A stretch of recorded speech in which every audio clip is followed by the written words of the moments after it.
vamos a entrar a hablar ya sobre el manejo farmacológico de la rehabilitación intestinal. Pues como recordar y ya hemos hablado desde esta mañana de las definiciones, desde la definición desde 1981 que da el doctor Fleming a la nueva o la última definición que se da por Lespen en el año 2015. La clasificación fisiológica, hablamos que hay tres fases o tres tipos. La aguda, la prolongada, o que es la tipo 2, y la falla intestinal tipo 3, que es la crónica, que es la que más vamos a impactar con todo el tema de rehabilitación médica.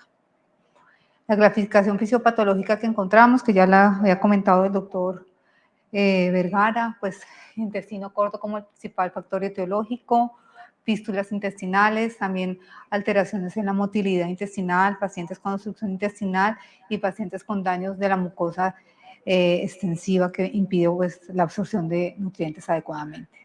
La clasificación anatómica, dependiendo de la resección que vayamos a encontrar, tipo 1, cuando hay una yeyunostomía terminal, yeyunocólica al tipo 2 y yeyuno ileocólica al tipo 3, siendo la 1 la más difícil o más complicada para tener rehabilitada el paciente. En cuanto a las consecuencias, esto ya lo habló el doctor Cadena, muy rápidamente me voy a referir de ellos, pues dependiendo del segmento que se va a resecar, pues van a ver las consecuencias intestinales a nivel fisiológico en estos pacientes. Cuando hay una resección del estómago, pues encontramos una hipertrofia de las células parietales, una hipergastrinemia secundaria, y esto va a ser aumentado por la ingesta de alimentos, lo que va a favorecer a una disminución del pH a nivel intraduodenal, formación de úlceras pépticas, también alteraciones en la activación de las enzimas pancreáticas y conllevando a mala absorción tanto de los hidratos de carbono, de proteínas y lípidos. Cuando hacemos resecciones de yeyuno, pues obviamente en el yeyuno se liberan varias enzimas y péptidos y hormonas, y al tener deficiencias, pues va a haber deficiencias también en las secreciones biliares, en las secreciones pancreáticas, conllevando todo eso a mala absorción y también a la disminución en la absorción de hidratos de carbono, que por medio de las bacterias pueden conllevar a una acidosis láctica que va a empeorar la pérdida de líquidos. En cuanto al ilion, el ilion se producen múltiples polipéptidos y enterohormonas, el PGY, los análogos el péptido similar al glucagón tipo 1 y tipo 2, y esto que lleva a unos efectos muy importantes porque al perder esto pues se va a disminuir el tiempo del vaciamiento gástrico, va a aumentar el tránsito intestinal, la atrofia velocitaria, alteración en la recirculación de las sales biliares, deficiencias en las vitaminas liposolubles y una alteración importante de la inmunidad, tanto innata como adaptativa de estos pacientes.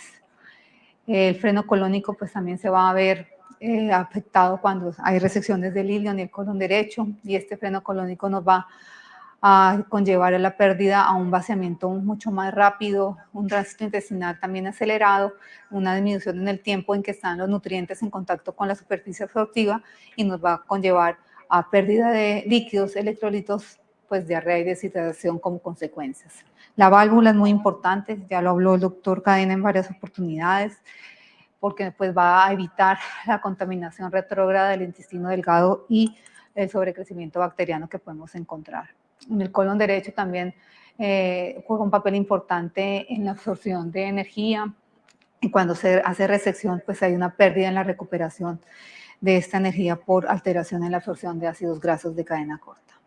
Cuanto a la adaptación intestinal, muy rápidamente, pues se produce después de las 48 horas, 24 48 horas después de las resecciones, y básicamente hay una adaptación estructural, una adaptación funcional que se va viendo por fases y puede llegar hasta los 3 años. La adaptación estructural, lo que encontramos es una hipertrofia, un aumento en la altura de las microvellosidades intestinales para favorecer la absorción, asimismo un aumento en la profundidad de las criptas también.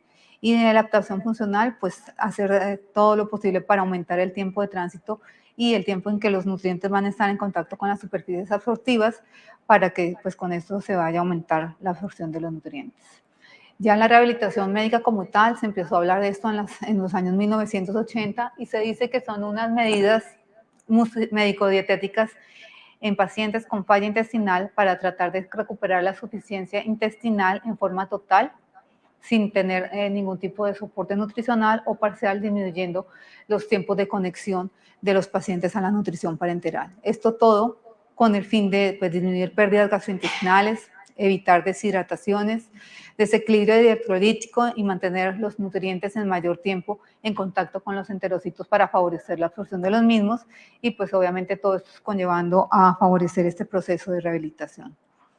Entre los medicamentos que se pueden utilizar, pues básicamente dependiendo de los síntomas de los pacientes, pero se utilizan pues medicamentos o agentes antimotilidad, antisecretorios, se pueden utilizar algunos factores tróficos o también antibióticos y pues hay todavía mucha controversia en secuestradores de ácidos biliares. En cuanto a antimotilidad, los medicamentos pues, de elección generalmente son los opioides o los agonistas de los receptores que inhiben la contracción del músculo liso. Entre ellos, pues se dice que la causa de diarrea en estos pacientes pues, va a ser el aumento de la motilidad y no está muy bien claro cuál es la etiología. Se dice que es por pérdida de los inhibidores de esta motilidad y en estudios pequeños se ha visto que entre los 4 opioides que utilizamos o estos 4 medicamentos, la loperamida tiene un poco de ventaja, especialmente en la disminución de los efectos secundarios. Asimismo, todos estos medicamentos tienen que utilizarse de 30 a 60 minutos antes de las comidas y preferiblemente antes también de que el paciente vaya a la cama para disminuir con esto el reflejo gastrocólico que es muy molesto en nuestros pacientes. La dosificación generalmente se va a hacer paulatinamente el aumento a intervalos de 3 a 5 días hasta lograr la dosis máxima, pues ver beneficios de estos pacientes o que tengamos efectos adversos. En ocasiones hay necesidad de mezclar 2 agentes antidiarreicos para poder tener el control adecuado de estos pacientes. En cuanto a la loperamida, es el que más ampliamente se ha usado. Este fue sintetizado por primera vez en 1969 y se aprobó por la FDA en 1976. Básicamente, la loperamida es un derivado de la fenilpiperidina con acción agonista en los receptores mu. Este tiene 40 a 60 veces más potencia que la morfina para tener efectos antidiarreicos. El efecto va a ser puntualmente sobre los receptores opioides, lo que va a conllevar a que disminuya el tránsito intestinal y actúa específicamente reduciendo la actividad muscular a nivel de las capas circular y longitudinal del intestino. Todo esto favoreciendo el aumento del tiempo que tenga el nutriente con el intestino para favorecer su absorción. Asimismo, la loperamida se ha visto que tiene efectos para disminuir las secreciones gástricas, las secreciones biliares, pancreáticas, disminuyendo el volumen que requiere o que llega al intestino para ser absorbido. También aumenta el tono del esfínter anal y esto es muy importante en pacientes que asociado a esto tienen una incontinencia anal. Como conclusión, pues reduce el tránsito intestinal, como les dije, aumenta el tiempo de contacto y disminuye las secreciones tanto de agua, electrolitos, aumentando la reabsorción de sodio y nutrientes. La dosis fluctúa entre 2 a 8 miligramos, pero se pueden llegar hasta dosis de 32 miligramos. Se dice que después de dosis de 24 miligramos hay que evaluar bien la eficacia y ver la necesidad de adicionar otro agente antimotilidad. La vía oral se absorbe, la absorción es limitada y hay pobre penetración de la barrera hematocefálica, por eso es preferible, a diferencia de los otros medicamentos opiáceos, para disminuir estos efectos a nivel del hígado. Las reacciones adversas podemos encontrar náuseas, dispepsia, somnolencia, y con unas vidas medias hasta de 14 horas.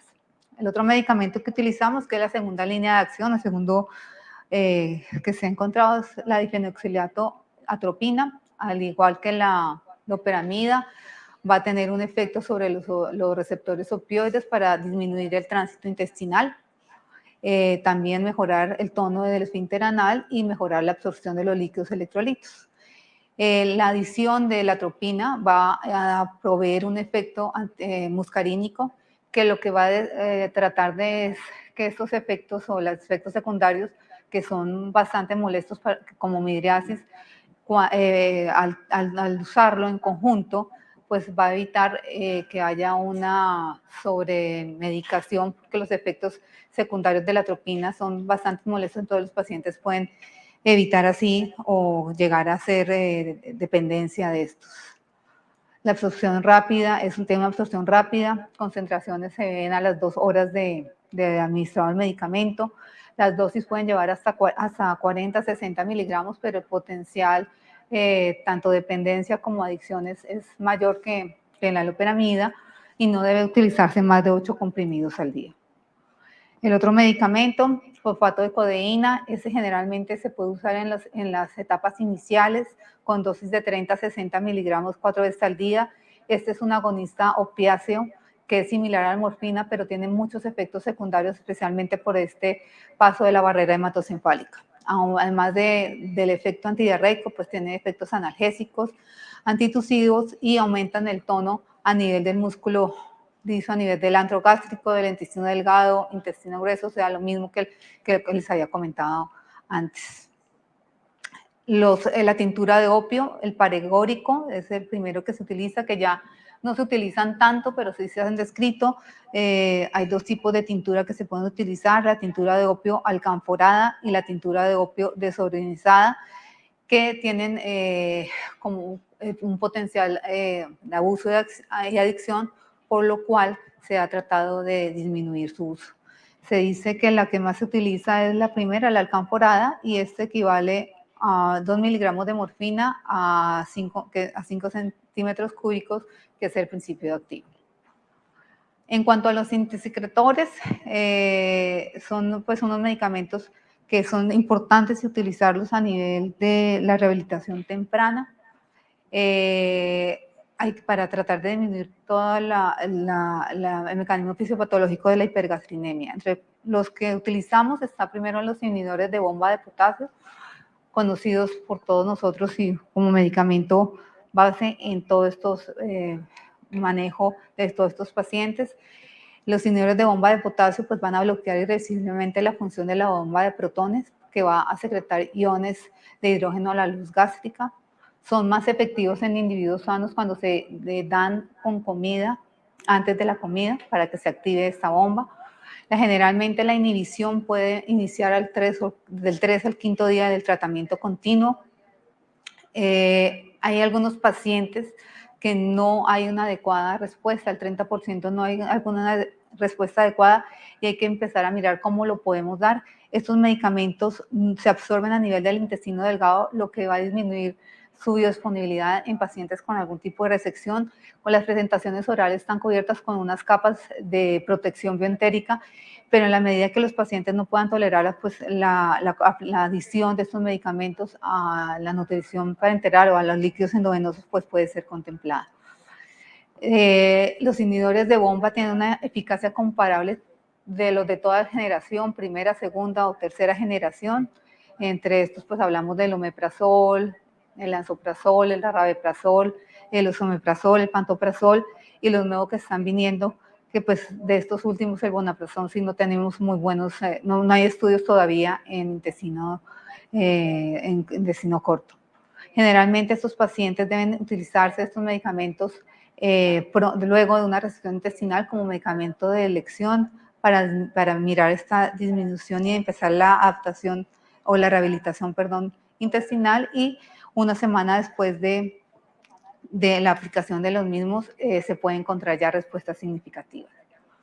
El otro tipo de medicamentos que se puede utilizar como antisecretorios son los antagonistas de los receptores de histamina tipo 2, la llamada o la que utilizábamos antes, ranitidina, famotidina y cimetidina.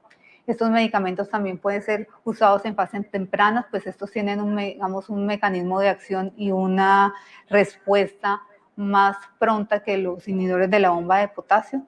Lo que se va a hacer con ellos es que van a inhibir la histamina de los receptores H2 de las células parietales en respuesta a la gastrina que está producida, con lo que va a producirse una disminución de la secreción gástrica. Generalmente estos medicamentos son dosis dependientes, pueden producir algo de tolerancia y generalmente deben ser ajustados a nivel de la falla, en pacientes con falla renal.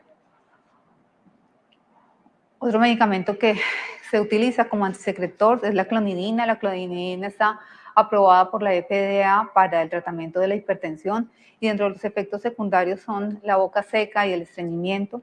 Lo que va a hacer la clonidina es que va a estimular la absorción por una inhibición en la secreción de los líquidos y electrolitos, lo que va a producir un aumento en el tránsito intestinal y aumentar pues, el tiempo que va a estar esos nutrientes en contacto con el enterocito.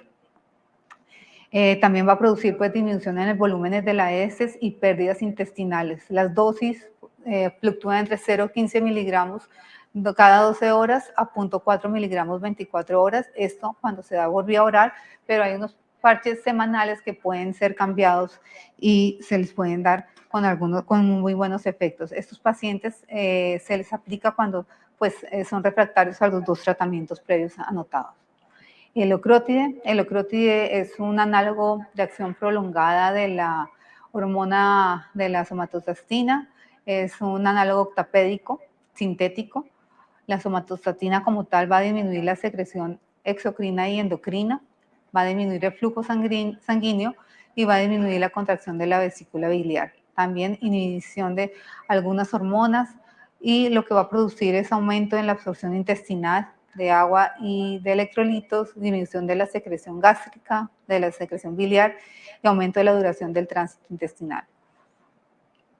El problema del ocrótide es el alto costo, tiene una absorción muy rápida, una aplicación subcutánea, concentraciones se encuentran a los 30 minutos de aplicada, tiene una semivida de 1 a 2 horas, se puede aplicar subcutánea o endovenosa con una dosis de carga. Las dosis iniciales generalmente van de 50 a 100 microgramos 2 a 3 veces al día, con una dosis máxima de 500 microgramos. Generalmente se da como les decía, cada 8 horas en dosis de 100 microgramos y se va mirando la respuesta. Hay varias presentaciones parenterales que pueden ser unas de depósito o pues la solución y puede interferir por la disminución en las secreciones hormonales en el proceso de adaptación.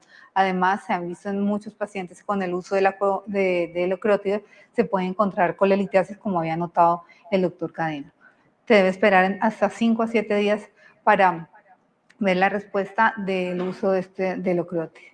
El problema del ocrótide es que no se puede dar por mucho tiempo, debe ser solamente para tiempos cortos. Esto pues, básicamente es los 4 agentes antisecretorios que tenemos con los efectos adversos y todos estos deben tener algún tipo de monitoría para poder tener su uso. En cuanto a los secuestradores de sales biliares, pues como tal no hay un consenso de cuándo administrar o de que sean, no tanto de cuándo administrar, sino de que sean 100% seguros en todos los pacientes con colon irritable. No se deben dar nunca en pacientes con tipo 1 porque puede exacerbar la diarrea y la estatorrea y la malabsorción de grasas y puede exacerbar también la deficiencia de vitaminas liposolubles. En los pacientes con anatómicos 2 y 3 pueden utilizarse y van a mejorar mucho la diarrea colerética que se tiene en estos pacientes. Y lo que va a producir ellos también es que disminuyen la presencia de estas sales biliares en el colon, van a desconjugar las bacterias y estimular este movimiento. Entonces, lo que van a tratar de inhibir es estos mecanismos que pueden conllevar a la diarrea colérica.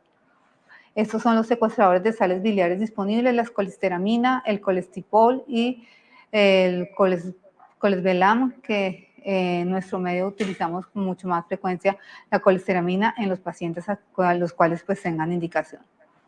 Los antibióticos están indicados solamente en aquellos pacientes con dilataciones intestinales, asas ciegas y tránsito alterado en el contexto de un sobrecrecimiento bacteriano. Los pacientes que no tienen, válvula ileocecal, van a favorecerse que haya un reflujo hacia el intestino remanente, con lo que pueden alterar o lo que pueden tener más sintomatología como flatulencia, dolor abdominal, bloating. Al tener esta disrupción también de la flora bacteriana en estos pacientes pues van a haber cambios inflamatorios que van a alterar la absorción intestinal, va a haber empeoramiento de la diarrea, disminución de la ingesta, consumo de vitamina B12 y flatulencia. Generalmente estos pacientes lo que se dice es que deben darse en ciclo cortos, rotando los antibióticos, de 3 a 4 antibióticos rotándolos en los pacientes que tengan este síndrome asociado pues a la dilatación intestinal, asa ciega y el tránsito alterado. Hay test de diagnóstico para mirar o diagnosticar este síndrome y se deben tratar de utilizar, aunque son un poco complicados, por eso en algunas guías como la SPEAN se ha dado o se ha recomendado el uso de estos antibióticos en forma periódica en el contexto de los pacientes con distensión y dilatación de asa. Estos son los regímenes más frecuentemente utilizados de antibióticos y el uso básicamente es de 7 a 10 días. Enzimas pancreáticas tampoco hay una evidencia concluyente para el uso, pero pues se dice que pacientes con resecciones extensas pueden perder sitios de síntesis de la secretina y la colecistoquinina y pueden desarrollar alteraciones en estas secreciones y tanto pancreáticas como biliares. El uso debe hacerse siempre después de haber normalizado el pH y después de haberse normalizado la motilidad gastrointestinal. En cuanto a los factores trópicos, la hormona de crecimiento, el sorbitive, este fue autorizado por la FDA en el 2003 para tratamiento con intestino corto. Desafortunadamente, no es un medicamento que tiene un efecto solamente cuando está utilizándose, es un efecto transitorio que desaparece después del retiro del medicamento y tiene un efecto positivo en la ganancia de peso y la absorción, pero como les digo, al ser temporal, pues no puede ser sostenido su mecanismo de acción. Siempre el paciente debe ser observado, debe ser informado de los riesgos y beneficios de su uso y pues el paciente debe tener la autorización. Sin embargo, hoy por hoy el sorbitive o la hormona de crecimiento no se utiliza ya ampliamente en los pacientes con intestino corto. También se ha utilizado la glutamina y se ha hecho estudios en conjunto de glutamina, hormona de crecimiento y dieta rica de hidratos de carbono que han demostrado que el uso de estos tres, digamos, formas de tratamiento disminuyen el volumen de las secreciones y el tiempo de conexión en la nutrición parental. Sin embargo, esto todo es transitorio mientras está el uso del medicamento. El otro factor trófico que se ha considerado y que es ampliamente ya aceptado, inclusive la FDA ya le dio la aprobación, son los análogos de glucagón, del péptido similar al glucagón número 2, en la cual nos vamos a referir en la próxima charla, que es el tedaglutide. Otros que se han estado en estudio son análogos del GLP-1, el exenatide, en pacientes con síndrome de intestino corto se le dieron a 5 pacientes demostrando que había una disminución en las secreciones, sin embargo, esto está en fases de estudio todavía. Otro que se ha utilizado también es el factor de crecimiento epidérmico, pero todos estos que están mencionados ahí están actualmente todavía en fase de estudio. Las recomendaciones como tal, bueno, este es un cuadro donde están todos los medicamentos que se utilizan en el intestino irritable, tanto para disminuir la motilidad, los antisecretorios, los quelantes de las sales biliares, antibióticos y electróticos. En cuanto a las recomendaciones de la Sociedad Europea, pues básicamente los receptores con medicamentos antisecretores, pues el uso de los inhibidores de bomba de protones, esa es la primera línea de acción. El locreotide solamente se ha dejado para pacientes con efectos que tengan que hacerse para tiempos cortos, no se debe utilizar en intervalos largos y generalmente es cuando no logramos hacer ningún tipo de control con los medicamentos antimotilidad y antisecretorios. En cuanto a los medicamentos de antimotilidad, la loperamida es el primer medicamento y se tiene que mirar y controlar los efectos y de acuerdo a esto subir o no las dosis. Los antibióticos, ellos recomiendan solamente el uso de antibióticos en pacientes con segmentos dilatados o asas ciegas, solamente para eso, y en compañía puede ser con probióticos. Sin embargo, no hay estudios muy concluyentes de probióticos para intestino corto, sino en el contexto de sobrecrecimiento bacteriano. Y los factores tróficos solamente se está autorizado el uso de análogos del glucagón, del péptido similar al glucagón tipo 2, que es el teduglutide, del cual vamos a hablar en la próxima charla.